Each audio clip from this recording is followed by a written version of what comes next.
मित्रों, आप सभी तो ये जानते ही होंगे कि हिंदू धर्म में साल में 4 नवरात्रि मनाई जाती है, जिनमें चैत्र और शारदीय नवरात्रि का काफी अधिक महत्व है। और आप सभी ने देखा होगा कि नवरात्रि के पहले दिन कलश स्थापन किया जाता है और फिर किसी मिट्टी के पात्र में जौ बोते हैं। लेकिन क्या आप जानते हैं कि नवरात्रि के पहले दिन जौ क्यों बोया जाता है?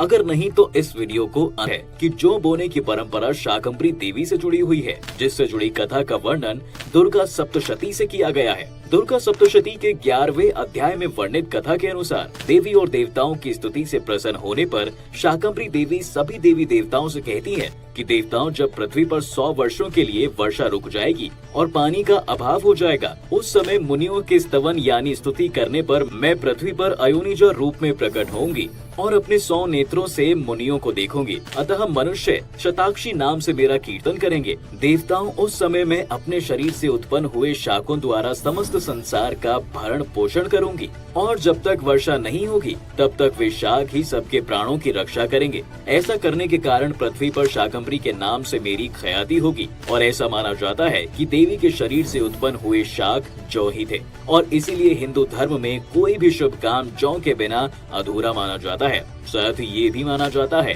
कि सृष्टि में सबसे पहली फसल जौ ही थी और यही वजह है कि जौ को हिंदू धर्म ग्रंथों में पूर्ण फसल की मान्यता दी गई है। हिंदू धर्म ग्रंथों में वर्णित कथा के अनुसार एक बार देव गुरु बृहस्पति ने ब्रह्मा जी से सवाल किया कि हे ब्रह्मा, नवरात्रि क्यों मनाई जाती है? तब ब्रह्मा जी ने कहा, बृहस्पति, तुम्हारे इस प्रश्न का हल इस कथा में छुपा है। बहुत साल पहले मनोहर नगर में एक अनाथ ब्राह्मण रहा करता था जिसका नाम पिठत था।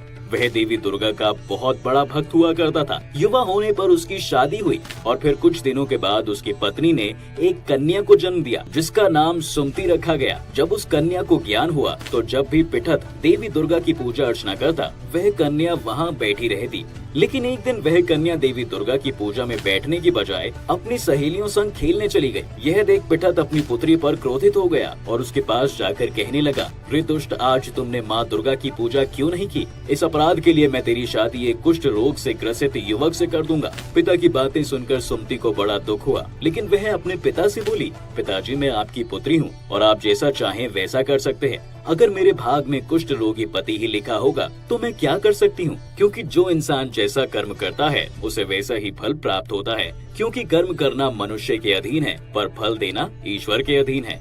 अपनी पुत्री सुमति के मुख से ऐसी बातें सुनकर पिठत का क्रोध और बढ़ गया और इसी क्रोध में आकर उसने कुछ दिनों बाद अपनी कन्या का विवाह एक कुष्ठ रोगी से कर दिया। विवाह के बाद जब सुमति अपने ससुराल को जाने लगी तो पिठत ने कहा कि बेटा, अपने कर्मों का फल भोगो, देखें भाग्य के भरोसे रहकर क्या करती हो। पिता की बातें सुनकर सुमति सोचने लगी, क्या सच में मेरा भाग्य इतना खराब है जो मुझे कुष्ठ रोगी से ग्रस्त पति मिला? फिर वह अपने पति के साथ वन में चली गई और फिर अगले दिन देवी दुर्गा सुमति के सामने प्रकट हुई और बोली, हे पुत्री, मैं तुमसे प्रसन्न हूँ और तुम जो चाहो वह वरदान मांग सकती हो। तब सुमति बोली कि हे देवी, आप कौन हैं? मैंने आपको आज से पहले कभी नहीं देखा। तब माँ दुर्गा बोली, हे पुत्री, मैं आदि शक्ति भगवती हूँ और मैं तुम्हारे पूर्व जन्म के पुण्य के प्रभाव से प्रसन्न हूँ। देवी दुर्गा की बातें सुनकर सुमति ने कहा, माँ, मैं पिछले जन्म में कौन थी? कृपया मुझे विस्तार से बताइए। देवी बोली, पुत्री, पिछले जन्म में तुम भील की पत्नी थी। एक दिन तुम्हारे पति ने चोरी की और सिपाहियों ने तुम दोनों को पकड़कर कारागार में बंद कर दिया। उन लोगों ने तुम दोनों को भोजन भी नहीं दिया।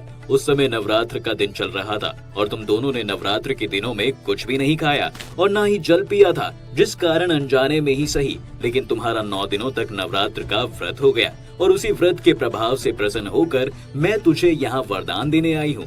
तब सुमति बोली, हे माँ, अगर आप मुझे कोई वरदान देना चाहती हैं तो मेरे पति को कोढ़ से मुक्त कर दीजिए। तब माँ दुर्गा ने कहा, पुत्री, नवरात्रि के एक दिन का पुण्य तुम अर्पण करो, तुम्हारा पति निरोग हो जाएगा।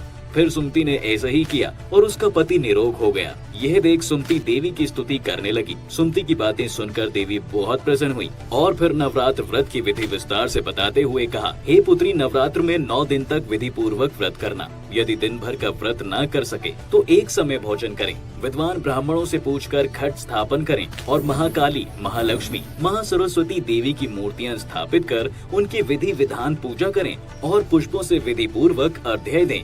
इन 9 दिनों में जो कुछ दान कर सकती हो वो जरूर करना। नवरात्र व्रत करने से अश्वमेध यज्ञ